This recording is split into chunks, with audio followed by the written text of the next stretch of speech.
मीरा भाईंदर महानगर पालिका का चुनावी बिगुल बज चुका है। उसी तर्ज पर हम इस वक्त मिलने जा रहे हैं हमारे मित्र और नगर सेवक दौलत गजरे जी, जो एक जमीन से जुड़े हुए नेता हैं। हर छोटी बड़ी समस्याओं में महानगर पालिका में लड़ते हुए नजर आते हैं। गजरे जी, आपका मेरे चैनल पे स्वागत है। पहले तो मनपा का चुनावी बिगुल बजा, आपको मैं मुबारकबाद देता हूँ। और जो युति का मामला चल रहा है, जो दिखाई दे रहा है चित्र पूरे महाराष्ट्र में, इसको आप किस नजर से देखते हैं? ऐसे देखो, युति करना नहीं करना है ये हमारे नेताओं की बात है, उनके ऊपर डिपेंड है। तो बड़ा सवाल है वो।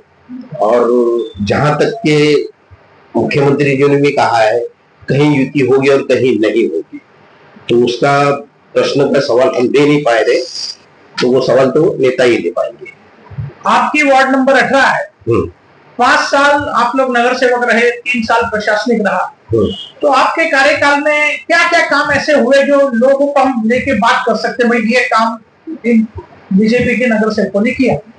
देखो कैसा है, कोई भी नगर सेवक आवे ना तो 100% तो काम कोई भी नहीं कर पाएगा, ये पहली बात। और जहां तक हमारे 18 नंबर में अगर दिखे जाओगे तो यहाँ पे रास्ते भी, गार्डन, पानी, गटर का काम और कचरे उठाने का जो काम है, मैक्सिमम नहीं बोलेगा तो ये लगभग 90% हो चुका है।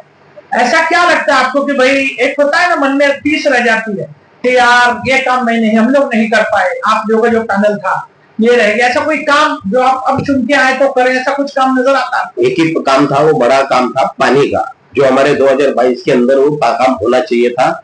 लेकिन महाराष्ट्र गवर्नमेंट में हमारी सत्ता नहीं रही, बीजेपी की सत्ता नहीं रही, तो उसी वजह से वो काम डिले हुआ है। और वो आने वाली ये 2-3 महीने में या 4 महीने में हो जाएगा।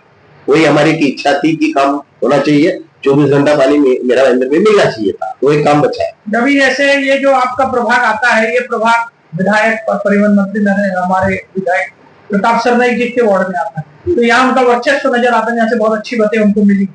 अगर युति नहीं होती है तो क्या आप विश्वास है कि 18 नंबर वार्ड आप चारों जीत जाएंगे? 100% जीतेंगे। और जहाँ पे परिवहन मंत्री है तो वो भी हमारी युति के उम्मीदवार है, जिसमें बीजेपी का बड़ा हाथ है। और हमारे बीजेपी के ज्यादा से ज्यादा, अगर उनके वोटिंग में भी देखोगे तो परसेंटेज हमारे ज्यादा मिलेंगे।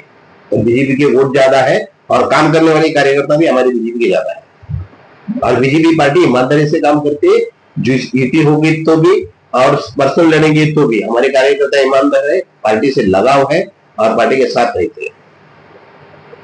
चलिए, मैं आपको मुबारकबाद देता हूँ कि आप बहुत अच्छे बहुमतों से जीते हैं और फिर से मनपा सदन में जाएं और अच्छे काम करें। यही सब कामना देता हूँ। धन्यवाद।